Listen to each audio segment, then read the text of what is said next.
We are Onyx Imaging. We are the highest rated and most reviewed printer service center in Oklahoma.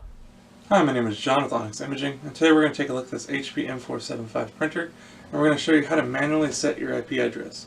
So in case your network has it to where you can't just automatically pull an IP address for whatever reason, and you need to have it set manually, it's a very simple process. All you have to do, make sure your printer is turned on in its normal ready state. And at the top of the screen you're going to see a little icon that has a little wrench and a gear. That's going to be for your settings. We're going to go ahead and click on that option. And that's going to take you to your setup menu. Now we're going to use the arrow key to scroll down. And we're going to find network setup. I'm going to click network setup. And then the second option down is TCP IP config. So we're going to go ahead and click that option now. And that's going to ask us, or give us the option to either select automatic, so that's going to automatically pull an IP address for you, or manual. So like I said, we're going to set a manual IP address. So go ahead and click the manual option. Now that's going to bring us to a little numeric pad where we can enter our IP address however you have it listed or written down. So just go ahead and type in our IP address.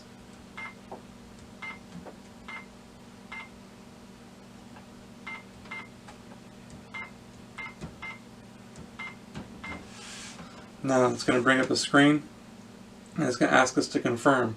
So it's going to show you the IP address you entered, make sure it's again accurate, it's how you have it written down or how you have it printed out. Go ahead and click yes or no. And that's going to ask us to check our subnet mask. And generally speaking, that's a generic number. It's this 255.255.255.000. So unless you have a different number, you can go ahead and change that now. Otherwise, just go ahead and hit OK.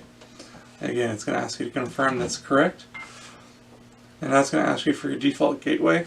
So again, now you're going to go ahead and enter that information.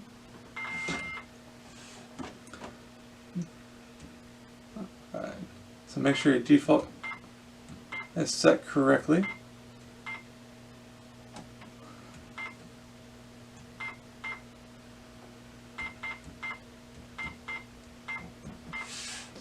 Again, going to ask you if that's your correct information, yes or no.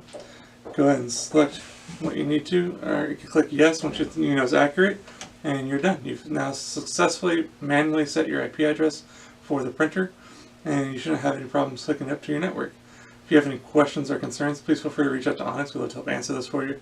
Also, if there's any way we can help supply with any of your office supply or printer supply needs, please feel free to reach out to Onyx. We'll help supply this for you as well. Other than that, we hope you have a great day and your backup print. Thank you. Thank you for watching. If you're interested in how you can receive free labor on all of your service calls, as well as how to qualify for free printer upgrades, contact us today. We are here for all of your printer and office supply needs.